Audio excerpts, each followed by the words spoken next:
अस्सलाम वालेकुम dear students. आज हैं हम 8th की इंग्लिश के चैप्टर 4 पर। हम इसका ट्रांसलेशन जो है वो पढ़ चुके हैं। तो आज हम in between the chapter and exercise कुछ तांग झांक करते हैं लेसन के अंदर।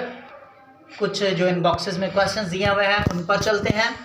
जैसे कि अच्छा, आप जब भी ये लेक्चर इंग्लिश का हो रहा हो तो साथ में किताब खोल लिया करें, लाजमन आज भी खोल लें। तो पहला जो इनबॉक्स क्वेश्चन है हमारे पास लेसन के अंदर दिया हुआ वो है व्हाट इज़ अकबर्स हॉबी, यानी अकबर का हॉबी, अकबर का मशगला, अकबर का शौक़ क्या है। तो लेसन से हमें पता चलता है हिज हॉबी इज़ पेंटिंग। अगला इनबॉक्स क्वेश्चन है why did mister Qazi ask Saleem to bring his collection of stamps. Qazi साहब ने सलीम से क्यों कहा कि वो अपना टिकटों का मजमुआ लेके आए। Saleem was asked so, Saleem से ऐसा इसलिए कहा गया because stamp collecting was his hobby, क्योंकि टिकटें जमा करना उसका मशगला था। Who wants to bring doll collection, गुड़ियों का मजमुआ कौन लाना चाहता है। Kashif wants to do so, ऐसा काशिफ करना चाहता है। Who introduced the idea of school exhibition, ये स्कूल की एग्जीबिशन का आइडिया किसने दिया।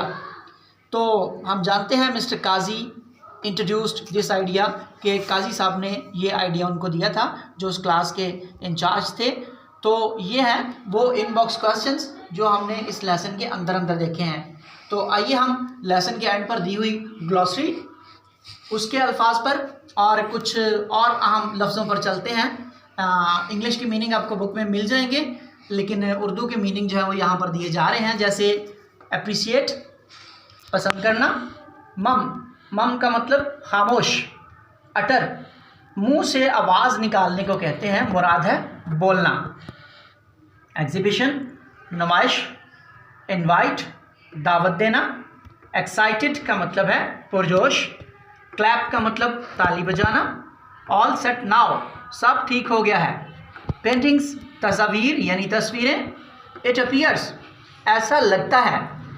कॉइन्स, सिक्के। रॉक, पत्थर या चट्टाने। स्टैम्प्स, डाक टिकटें या मोहरें, दोनों को स्टैम्प्स कहते हैं। पॉपुलर का मतलब मकबूल यानी मशहूर है।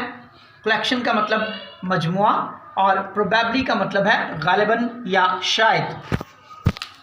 तो हम एक्सरसाइज के जो क्वेश्चंस हैं उन पर चलते हैं। हमारी एक्सरसाइज में जो क्वेश्चंस दिए हुए हैं प्लीज़ आप वहाँ से क्वेश्चंस साथ साथ खोल लें, क्योंकि यहाँ पर सिर्फ आंसर्स दिए हुए हैं, आंसर्स टू द क्वेश्चंस। तो हमारे पास जो पहला क्वेश्चन है मैं बुक से पढ़ने जा रहा हूँ, आप भी मेरे साथ पढ़िएगा।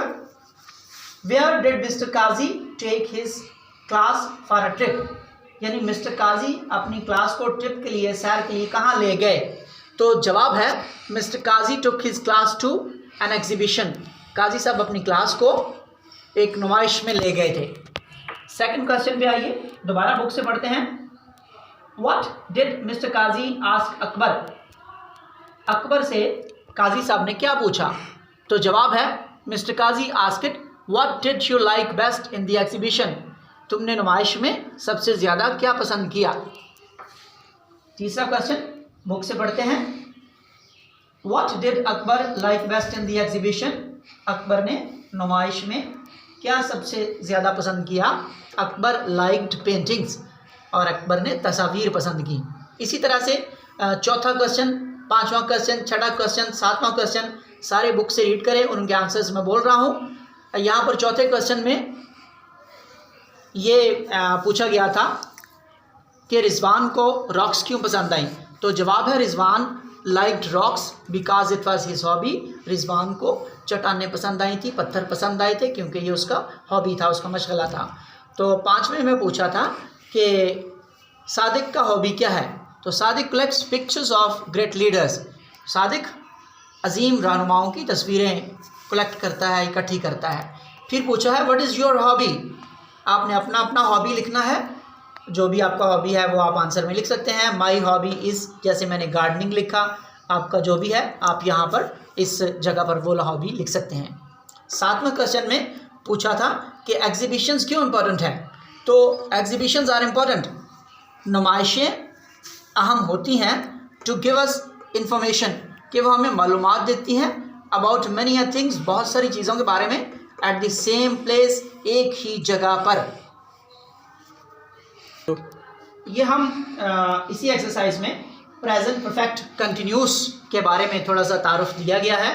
तो पहचान लिख रहा हूँ उर्दू में ताकि आपको समझ आए। उर्दू फिक्रों के आखिर में रहा है, रही है, रहा हूँ, रही हूँ, रहे हैं वगैरह आता है। याद रखिए ये बाज़ुकात उर्दू के फिक्रों में ता रहा है, ता रही है, ती रही है, ता रहा था, अता रही हैं वगैरह भी लफ्ज़ आते हैं, वो भी इसी टेंस में गिने जाते हैं। तो बनाने का तरीका कुछ यूँ है, यानी सब्जेक्ट के साथ आप हैज़ हैव इस्तेमाल करते हैं, साथ में बिन लगता है, फिर वर्ब की पहली फॉर्म में ING इस्तेमाल करते हैं, फिर ऑब्जेक्ट, और ऑब्जेक्ट के बाद सिंस या फॉर, और फिर टाइम मेंशन किया जाता है। तो यहाँ पर इसको इस्तेमाल के कुछ हिंट्स दिए हुए हैं। ही, शी, इट और किसी भी नेम के साथ और सब वाहिद सीगों के साथ आप हैज़ बिन इस्तेमाल करते हैं। इसी तरह से आई, यू, वी, दे और सब जमा सीगों के साथ हैव बिन इस्तेमाल होता है। सिंस मुकर्ररा वक्त के लिए, जबकि फार गैर मुकर्रर के लिए इस्तेमाल होता है। मिसालें दी हुई हैं, एक सिंस के लिए और एक फार के लिए।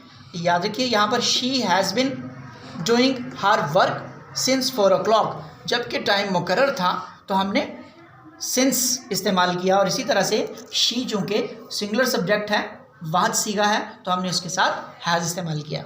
इसी तरह से they have been sitting idle, वो बेकार बैठे थे, फॉर 3 hours, 3 घंटों से। तो यहाँ 3 घंटे कोई मुकर्ररा वक्त नहीं है, इसलिए हमने फार इस्तेमाल किया, और दे जो है वो जमा सीगा है, इसलिए हमने फार इस्तेमाल किया।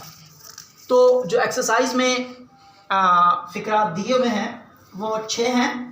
उनमें आप एक्सरसाइज को पढ़ते हुए और मुकर्ररा और गैर मुकर्ररा वक्त की जांच करते हुए सिंस और फार का इस्तेमाल करें। मैंने आपके लिए सहूलत के लिए यहाँ पर हिंट्स दे दिए हैं कि पहले, चौथे और छठे सेंटेंस में आप सिंस इस्तेमाल करेंगे, और दूसरे, तीसरे और 5वें सेंटेंस में फार। फिल विद अपोजिट्स, इससे एक अगला क्वेश्चन है। आप अपोजिट वर्ड्स जो हैं उनको इस्तेमाल करेंगे। तो जैसे हैप्पी का जो अपोजिट है वो सैड है, लॉन्ग का शॉर्ट है, पुअर का रिच है। तो इसी तरह से सेंटेंसेस बनाए हुए हैं बुक में, जहाँ पर आपको एक लफ्ज़ दिया हुआ है और दूसरा आपने खुद लिखना है। तो उनके लिए भी मैंने हिंट्स लिख दिए हैं। पहले सेंटेंस में लफ्ज़ ग्लैड, दूसरे में बाई, तीसरे में शॉर्ट, चौथे में लाउड, 5वें में पुअर, छठे में स्लो और 7वें में ब्रेक इस्तेमाल होगा। फिर हमारी इस एक्सरसाइज में आर्टिकल्स का इस्तेमाल बताया हुआ है, छोटा सा हिंट दिया हुआ है। तो आपको इंट्रोड्यूस करवाते हैं वो चीज़ें जिन्हें गिना जा सके, वहाँ आप ए और एन इस्तेमाल करते हैं, और ऐसे लफ्ज़ जो अलिफ की आवाज़ से शुरू हो वहाँ एन और बाकी सब के साथ ए इस्तेमाल होता है। ख़ास चीज़ों या ख़ास बनाई जाने वाली चीज़ों के साथ आप डी इस्तेमाल करते हैं। तो एक्सरसाइज के हिंट्स 5 फ़िक्रात दिए हुए हैं। पहले में आप डी इस्तेमाल करेंगे। बुक खोलिएगा, वहाँ पे लिखा हुआ है my grandmother likes the flowers. दूसरे में सेंटेंस पढ़ते हैं, their car does 150 miles an hour. चूँकि आवर बेशक एच से शुरू हो रहा है लेकिन वो अलिफ की आवाज़ दे रहा है, तो इसलिए हमने वहाँ एन इस्तेमाल किया। तीसरा sentence, I always listen to the radio, ख़ास चीज़ों के साथ लिखा हुआ था कि हम दी इस्तेमाल करते हैं। तो चौथे में चलेंगे, is your mother working in dash old office लिखा हुआ है, और लफ्ज़ ओल्ड चूँकि अलिफ की आवाज़ दे रहा है लिहाजा हमने एन इस्तेमाल किया। फिर 5वें में लिखा हुआ है where is the USB। USB चूँकि ख़ास बनाई गई है तो इसलिए हमने वहाँ पर दी का इस्तेमाल किया। इसके साथ ही आपकी ये एक्सरसाइज जो है वो ख़त्म होती है। नेक्स्ट टॉपिक के साथ इंशाल्लाह दोबारा मिलेंगे, तब तक के लिए अल्लाह हाफिज़।